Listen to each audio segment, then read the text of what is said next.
Hey, everybody, and welcome back to another edition of the Small Town Nerdcast. I'm your host, Brian, and I'm a little more excited because I have finally gotten plenty of sleep.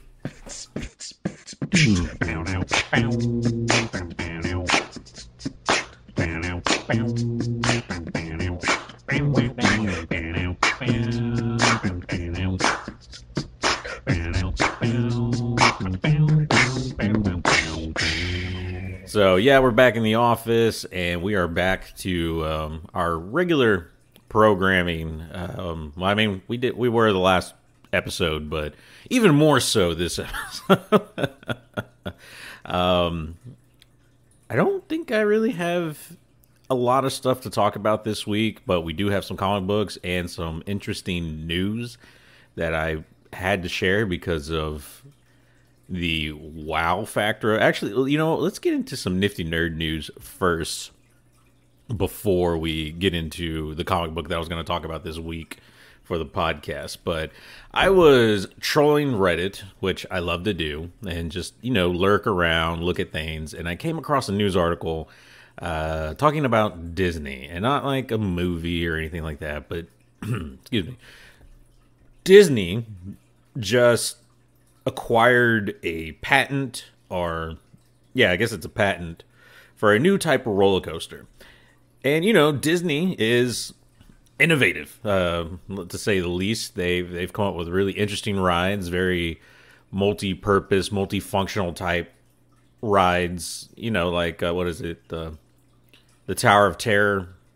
Actually, I don't even know if it's still called that anymore. But it's like a dungeon drop ride, but before you get to the dungeon drop part of it, you're in a cart that actually moves forward and backwards. So it's very, if you're really thinking about it, I'm moving forward and backward, and all of a sudden now I'm going up and down and flying around like that.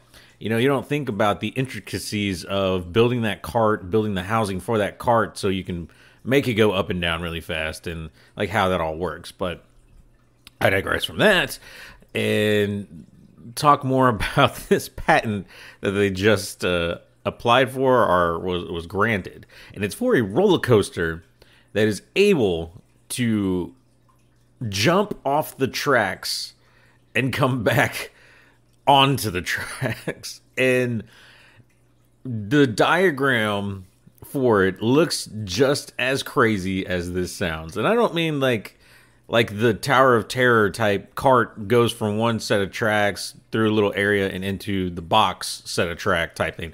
I mean in the most literal sense that they have gotten a patent for a coaster, a cart that can fly off of one, ramp off of one set of tracks and then land, hopefully safely, onto another set of tracks.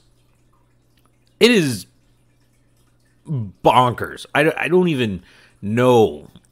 Some people are saying, if this is possible and if Disney's figured out the way to do it, this will be the most innovative theme park ride thing ever. No, this sounds Final Destination shit. No. I don't. I mean, I'm trying to picture a way where this is even possible, where Disney can have a roller coaster, or where just anyone can have some type of coaster, that is attached to track. Typically they have 3 to 4 wheels or some type of wheel device to hold you in. How would the momentum, and then you're hoping that there's no other acting forces to wiggle the track in any direction, but man, I'm really trying to figure out how this works. Maybe the log ride, is a way, because while there's not really a track for the water log ride, it still follows a type of chute, which is a track. Maybe that's what they plan on doing with the roller coaster, is instead of a traditional track like we're used to with coasters, maybe it's in a chute, like a tube, and the wheels are all around the outside of the coaster. So it's like you're in a bullet train or something like that. And so maybe that way you're able to build up enough force to fly straight, and then, you have a very wide funnel opening that will catch said bullet train, coaster, wheel, centipede, death machine. And then, as the funnel gets smaller, it rights itself or whatever. You could, I don't know. I'm trying to come up with a fathomable way for this to happen, but all I see is death. But you know what? I hope Disney innovates this. I hope Disney comes out with a safe way, because I would love to see this. I don't think I want to ride it. There are a lot of things now in my older age I'm starting to realize I want no part of, because I have a mortgage and a 401k and a family and an Xbox. And I love reading comics, and I don't want to die right now. I want to wait until I hate everything and then die, preferably when I'm very much older. In fact, I don't want to hate. You know what? I don't want to talk about this anymore. Now I'm getting sad and depressed, and that's what it's like living in this small town. Anyways, so yeah, that's what's been going on, and that's what's giving me my existential crisis for the week, but also piquing my interest. Moving on from that bit of nifty nerd news, we will get into some comic book news, or not even news, sorry, just comic book reviews. I'm still reading Nick Spencer's run of The Amazing Spider-Man, which was the 2018 volumes of The Amazing Spider-Man, and last episode we talked, I think, all the way up to issue 7. I can't even really remember exactly. One second, I need to text my wife. And I'm back. Sorry, she was asking me about RJ and picking him up from school, because she's off getting a tattoo right now, and that's just lovely for her. No, actually it is. I enjoy when she gets tattoos, because she usually gets good stuff. She doesn't...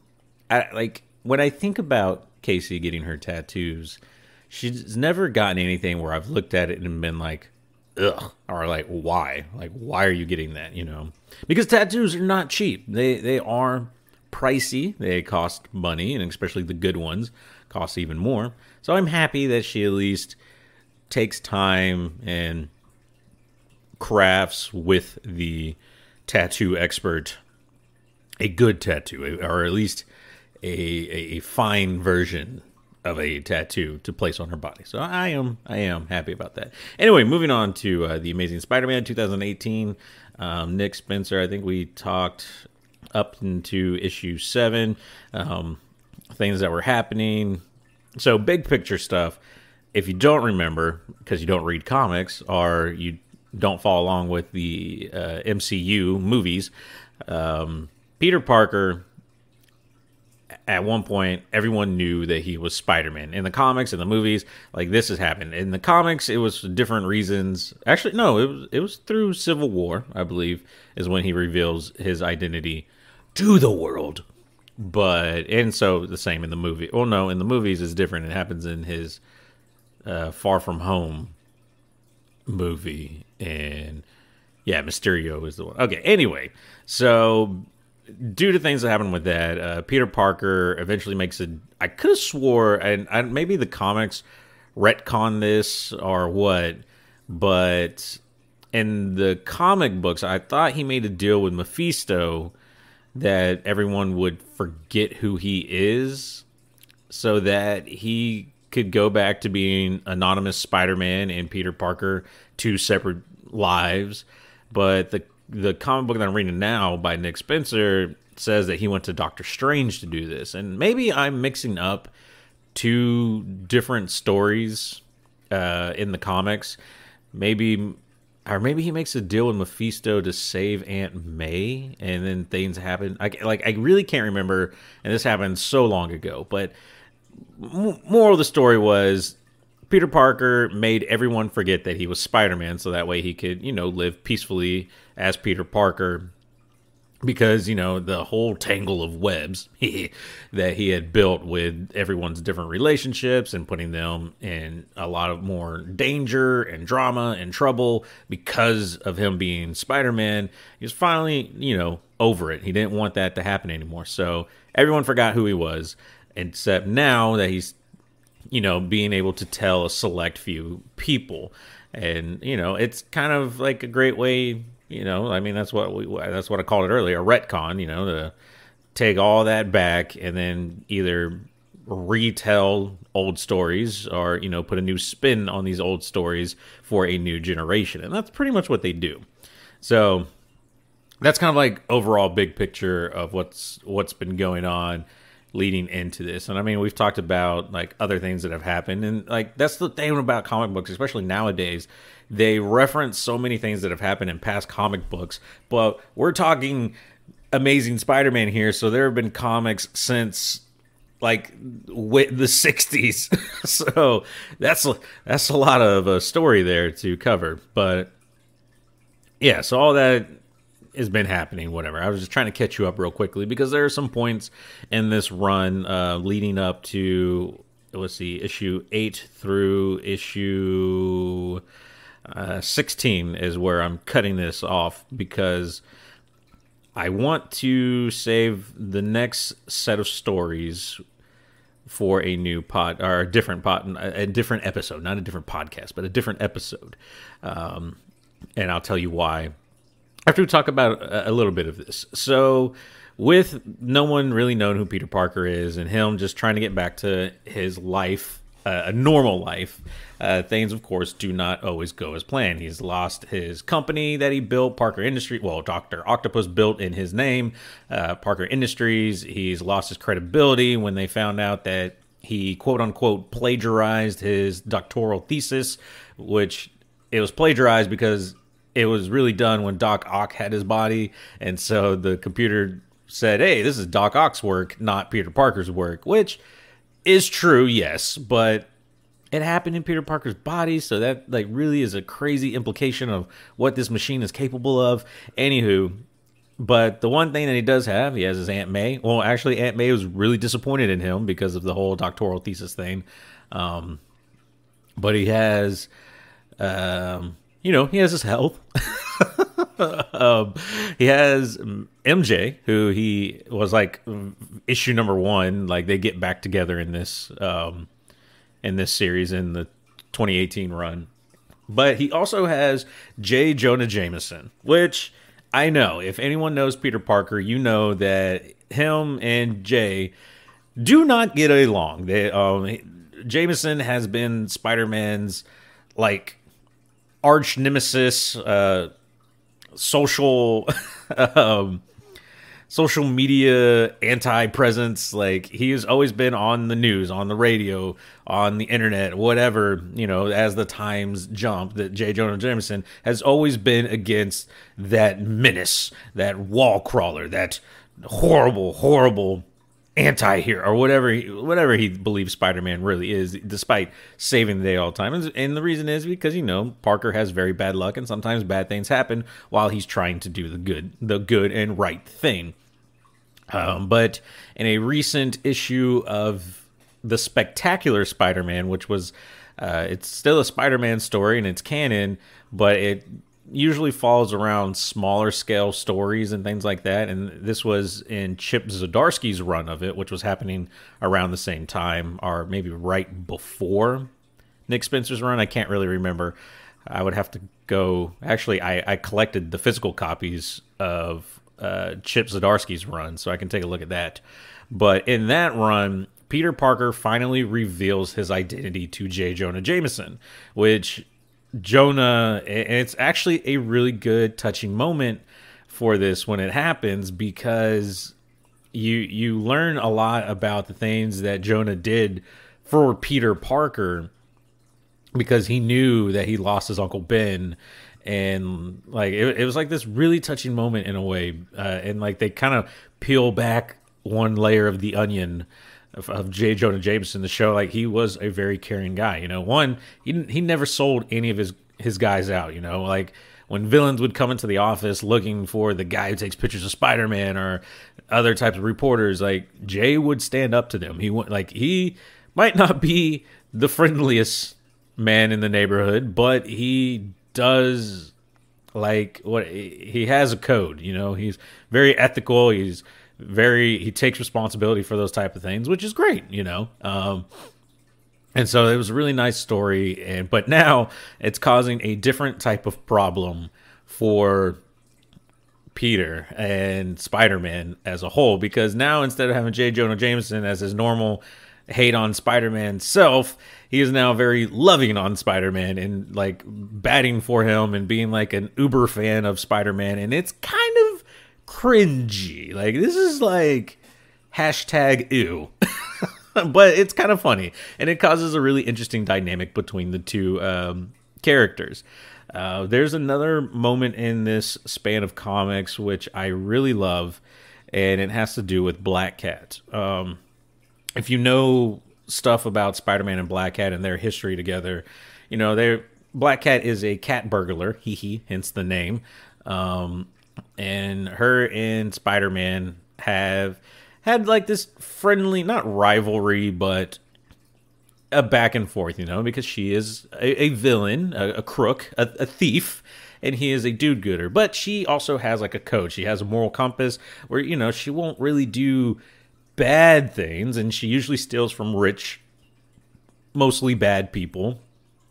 And so, like, eventually a relationship buds between them in the past, and eventually at one point things get very serious between the two, enough so in this run where they allude to Felicia thought that she was going to get married to Peter Parker, and like it's like this really big thing that happened. And of course I knew that Felicia and Peter had a relationship and that they were in love at a point, and that was definitely something very weird and not normal for her. So it was a big trust thing. It was a big issue for her, And then, of course, those events happen where everyone forgets Peter Parker's Spider-Man, and then Doc Ock gets in Spider-Man's body and really wrongs the Black Cat. He like decks her straight in the face and sends her on this spiraling whirlwind of crime and corruption, and eventually she's able to pull herself out of it. So that's kind of like her backstory coming into this series, and she talks about it. Her and Spider-Man end up teaming up, and maybe not fully putting the past behind him, but definitely getting very close, where she really opens up to him and it starts talking to him because she has felt this weird emptiness, this feeling of knowing that something is wrong, but not being able to tell exactly what it is. And she's looking at Spider-Man, and she's like pretty much pouring her heart out here to him, like that, that she's not really upset with him anymore. And she's I forget how she actually puts it, but she's feeling this longingness towards him, and she can't figure out why it is. And that leads Peter to bring her back into the fray of knowing that he is Spider-Man. And it's like this really touching moment between the two. And as much as, and it's funny because, as much as Spider-Man has always had MJ and MJ's always been present, I am not the biggest fan of Spider-Man and MJ. And especially in this run, for whatever reason, I don't feel it, man. Like, I don't feel their relationship at all. It felt forced to me because it literally just felt like they just got together at the beginning of this run. And I can't remember what happens in the previous run to maybe help that, like, just crassness of them getting back together. But in this run, I don't feel like Peter should be with MJ. Like, I feel like they should still be friends, but not in a relationship, because I really love this dynamic of Felicia and Peter. Like, this Black Cat and Peter, I love this. Maybe I love the tragic romance or the tragic villain wanting to be a hero, but still having this past that she keeps falling back into and trying to fight against. I love that. And I really like their just I like their presence around each other. I love their interactions with each other. It's a lot of fun, and I think Peter Parker deserves better than MJ. Just saying. But it's such a great moment. It's such a beautiful moment. And it's a genuine moment. It's not some scam that Black Cat's doing on Peter. It is a genuine moment. But this also leads to new problems for Felicia moving forward, where now all these repressed memories that were magically hidden from her are starting to come back, and she's starting to remember a bunch of things, which is not only bringing some joy but also a lot of pain, because she's remembering the great times that she's had with Peter along with some of the bad times. And so it's definitely throwing her into a weird state of mind, and also just a weird feeling. And I love where this is going with that, and I really want this to be a romance comic where they get back together. But that's not going to happen, because the first thing that Peter does after telling Felicia his identity, he goes back to MJ, confesses to MJ, like, hey, I decided to tell Black Cat who I really am. And there's a good moment between them where she doesn't get upset. She doesn't get jealous. Like, she completely understands, and she's happy because she understands that Peter is happy now that one knotted string of fate, of destiny, has been undone, and now is perfectly, like, or it makes more sense now. Like, things are going to work out better because of Felicia knowing who Peter Parker is, and or who Spider-Man is. And so I love that moment in this series, and I love just that little dynamic.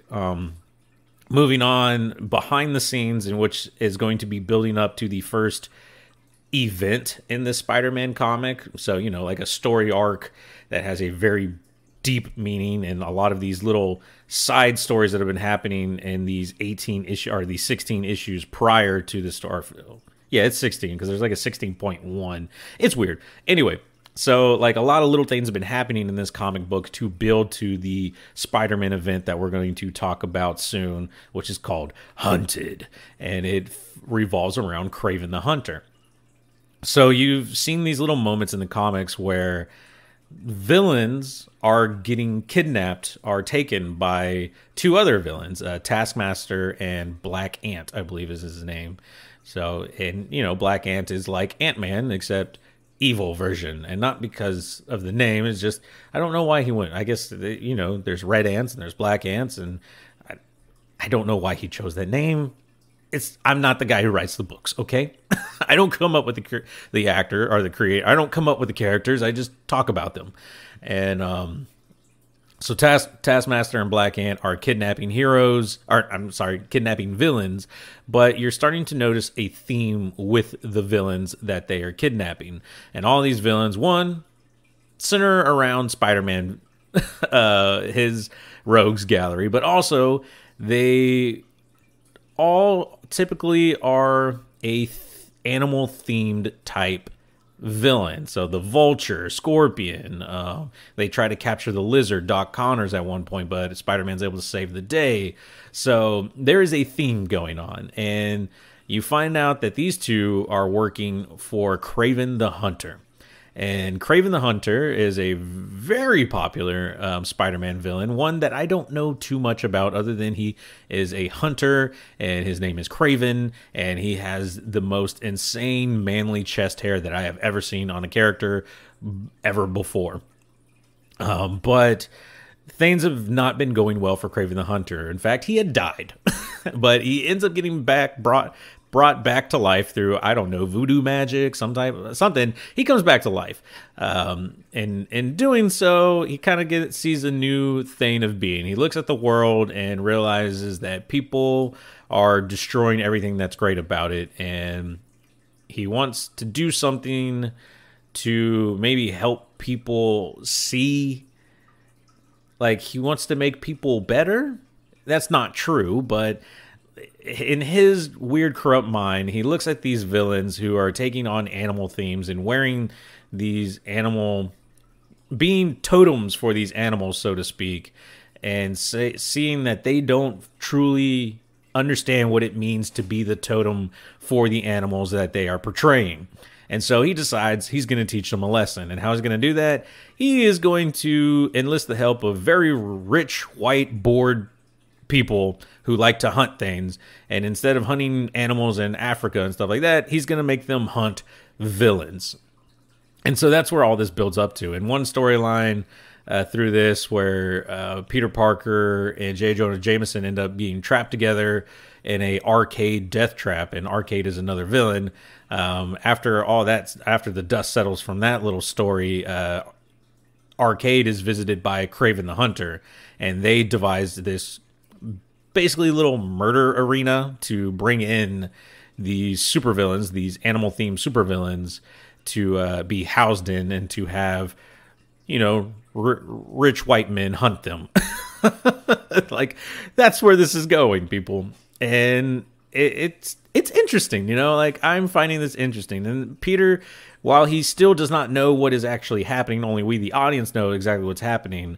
Taskmaster and Black Ant actually capture Billy Connors, which is Doc Connors, the Lizard's son, who, fun story, and what always seems to happen in a Spider-Man book, his family all died, and he was able to bring them back to life using part of the lizard serum and, I guess, clones of their body to bring them back. But now they're, you know, they're not mutants, but they are humanoid lizard people. So they're not full lizards like Doc Connors. They are very human-esque, but lizard reptilian skin. So basically they were like I look at his wife in this comic and I'm like, oh, they just wanted to make a sexy lizard is all they wanted to do, because that's exactly what they did with her. And then they have teenage boy lizard who he just wants to see his friends and doesn't want to be trapped. And so eventually he runs away from home to go try to see his friends. Of course, what happens when friends who haven't seen you in a long time see you for the first time and now, oh, you're a lizard boy? They freak out.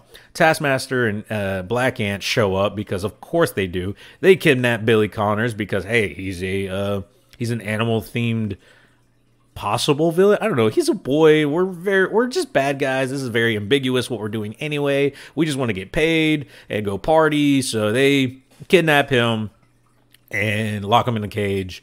And Black Cat, who is following a lead that she was given by Hammerhead to find the Owl, who was another villain, the King Owlie Kingsley. I can't remember his fucking name. Leland Owlsley or something like that. It's something weird like that. But he is the Owl, which is a villain, a Spider-Man villain, I think. I can't even remember exactly. Maybe he's a Daredevil villain. Who knows?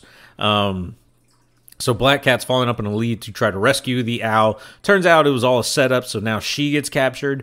But she remembers that she has an old spider tracker on her that has a special ability. That is not to keep track of her, but it is something that in the event that she's in trouble or needs help, she can press it and it will go straight to Peter Parker with her coordinates and a small message, so that way he can quickly get to her to save her.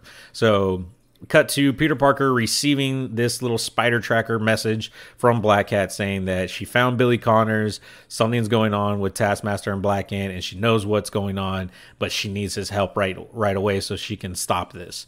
And that's what leads us into what will be issue 16 for the Amazing Spider-Man 2018 run and the event of Hunted. So I'm pretty excited to see what happens. Oh, a huge thing I forgot with Kraven the Hunter, like sad thing.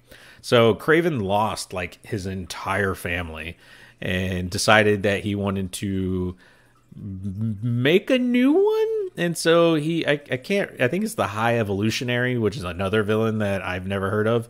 And he gets the High Evolutionary to clone a bunch of mini Kraven the Hunters and as babies, and then they grow up, like quickly grow up. So it's not like, oh yeah, they're babies, I'm taking care of. They, like, you know, super soldier type shit, grow really fast. He sends all his boys out into the wild to go hunt, and only one of them returns. And the one that returns is the one that decided, instead of hunting animals, I would hunt all of my clone Kraven the Hunter brothers and bring back their heads, which is what he does. He kills all the other clones. So he's the supreme clone, and Kraven cannot be any more proud of his son. And so that's another part of this storyline, and I don't know where that's going to go. We will see. I'm excited to get into the Hunted storyline, because I think this will be a lot of fun. I think Black Cat and Spider-Man are going to have a pretty awesome team up, and I'm curious to see what happens to Kraven the Hunter, because we have Kraven, and now we have this young clone version of Kraven. Is this obviously one of them is probably going to die by the end of this story. And I mean of the Cravens, not of Black Cat and Spider-Man. So I'm curious, will they go with young Kraven the Hunter, or will they keep with the older Kraven the Hunter? We will see. But that's been what's going on with me reading comic books, and I've really enjoyed this run. I will say the artwork in some of these issues has not been my favorite. I think one of my favorite Spider-Man artists, and I think he's coming back for the Hunted series, is Ryan Stegman. And Ryan Stegman did a lot of the artwork for the beginning of the Superior Spider-Man. And maybe that's why I have a bias towards his version of Spider-Man. You have Humberto Ramos, who has done a lot of good work, but Ramos's artwork is very chaotic, and his panel work is very chaotic. But it really lends itself well to Spider-Man. Ryan Ottley, I like his work here because it's very cartoony, and I'm a big fan of Invincible, but sometimes it does seem very plain. They've brought in some other artists who have had some very interesting interpretations of the characters that to me, have not hit as well as like Ryan Stegman, as Humberto Ramos. Like when I picture Spider-Man and those characters, those are the two artists I typically gravitate towards in how I view those characters, because I like the age they depict these characters as, and I like the facial expressions and just all that stuff. And there's some other Spider-Man artists that I'm a big fan of, and I've loved their work, but this run right now, art-wise, has kind of been lackluster for me. We'll see what happens in the Hunted series, because if I'm not mistaken, have I read this one yet? I cannot remember where it starts. Maybe it's 17. Oh, maybe I'm in issue 17 now. Anyway, so I'm excited to see who the artist is for Hunted. I think it's Ryan Stegman, but I could be wrong. So anyway, I have been enjoying the story, though, and I'm getting more and more excited as it goes on. It was kind of slow at first, with all these little side things happening, but that's how main Spider-Man has always worked, and my understanding of reading the comic is you get these side story kind of build-ups with little hints, little specks of, or little crumbs hidden throughout these little stories. And if you're really paying attention, and not even that hard, because let's face it, these are written for kids too, so as long as you're looking at the comic book that you're reading, you will see these crumbs and realize what they are building towards. So it's a lot of fun. I enjoy it. It's making me remember what I love so much about reading comic books all over again. And I can't wait to get into the Hunted storyline. But before we get into that, I was talking to one of my friends from the Colt 45 podcast, Randy Savage. Randy tagged me in a post on Twitter about his favorite Hulk comic book run, and let me pull that up for you. And he tagged me in that, what is your favorite Hulk comic book run? Well, spoiler alert, I actually don't read Hulk comics. I was never a huge fan of the Hulk, and not in a bad way, but I was just never really reading the Hulk, but when he was talking about his favorite Hulk story, it was from the House of M storyline, the Incredible Hulk from there, which kind of has me intrigued. So I know about the House of M event, and that's a huge Marvel event. That's not just a Hulk event. In the House of M, basically mutants are the norm, and non-mutants are not the norm. And so I'm pretty sure in it, Magneto and such become not rulers of the earth, but are very prominent figures. And it's a very interesting thing. And I could be really glossing over what that storyline is about. I think that was the one that really led to, is it the, no, because that was the No More Mutants thing with Scarlet Witch. But I think at the other end of that, she's No More Humans. And so, humans is not the norm anymore. So, and I think that's right. I could be wrong, but it really got me thinking about that storyline and how interesting that version of a Hulk would be and I was trying to think of what I know about the Hulk and trying to figure out what storyline I wanted to read. And I got to be honest, I cannot figure anything out. I know there's like Planet Hulk, World War Hulk, there's Smart Hulk. I don't know. So I did lie. I realized I have read a Hulk storyline, but it's kind of like a limited series graphic novel, and that was Hulk Gray. So, you know, you had like Spider-Man Blue, Daredevil Yellow, Captain America White, and there's Hulk Gray. And I remember reading that one. It's, what is it? Jeff Loeb and Tim Sale, I believe, are the creators of these graphic novel series. I really liked it. I don't remember too much about it. I know in my last podcast that I did, not like last episode, but the podcast series that I did talk about all these books. And I think I don't know if I have the physical copy of this or not. I think I don't. I think I was reading it electronically. But I'm going to go look through some Hulk storylines and try to see which ones really capture my imagination and pick one. I want to pick one that I like and read it and talk about it. So I think that's what we'll do for next week's episode, is talk about a Hulk storyline. And it lets me also read a bit more of the Spider-Man Hunted to prepare a review for that for you guys. So I'm excited for where the episode's going to go. Hopefully you guys are too. I've realized I've been talking for a very long time this episode because I was very excited about the comic books that I was reading this past week. I can't remember if I recorded an episode last week. I'll be honest with you guys, and I'm sorry if I skipped last week. And this week's episode's coming out very late, and that's because now that we are done with the outage at work, so, you know, I was working an invasive amount of hours. I was working 4 days off one day, working 4 days off one day, all 12-hour shifts, so we can power through this outage, get all the work done that we need to get work done. And then finally that ended, and I took a long needed 3-day break before I went back to work. So in that 3-day break, I just completely decompressed. I did nothing. I just laid around.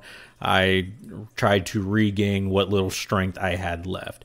And then rolling back into my normal work schedule, we rolled into our night shifts. So I've been working nights these past few days, and everything has been out of whack. I'm in a new watch station, so basically I'm working a new job at my job. Like, you know, we have different watch stations where you're in charge of different systems and do different things. So it's like working with different systems for the first time, and not exactly the first time, because I'm qualified on these things, but, you know, being on my own for the first time. And so it's just a new thing to kind of get used to, and plus working nights. I haven't worked nights in over a month now, so I'm just trying to get back into the swing of things like Spider-Man, and hopefully we get back to a more normal schedule. But it's been hectic, and now with the holidays and everything, it's going to be even more hectic. So let's just face it, you're not going to get timely episodes probably until next year, but I'm going to do my best. So we'll see you guys next week. Thank you so much for listening. If you want to talk with me, hit me up on Twitter, Instagram, where else am I? Facebook. Everything is at Small Town Nerdcast. On Twitter, it's SM Town Nerdcast, because they wouldn't let me fit small because it was too big. Ironically enough, everything else is actually spelled out Small Town Nerdcast. So hit me up. Let me know if there's any comic book stories that you enjoy and you want me to check out. I will see what I can do and try to read everything that I can. But like I said, next week we're going to try to find a Hulk storyline that I am a huge fan of and talk about it. And then after that, we're going to get back into Spider-Man, because I've really been enjoying this run. And we'll see if we can finish things up. I don't know how long Nick Spencer's run of Spider-Man really is, even though I could probably look it up right now.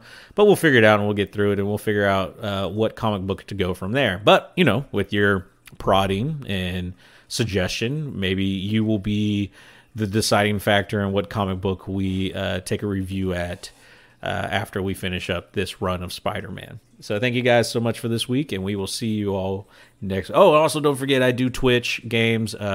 Here recently I was doing Breath of the Wild, but today is the 17th, which means tomorrow Pokemon Scarlet and Violet go live. I tried to do it with Pokemon Arceus to stream the entire game, and that started very poorly and ended very quickly because I was just so enamored with the game that I kept wanting to play it no matter where I went.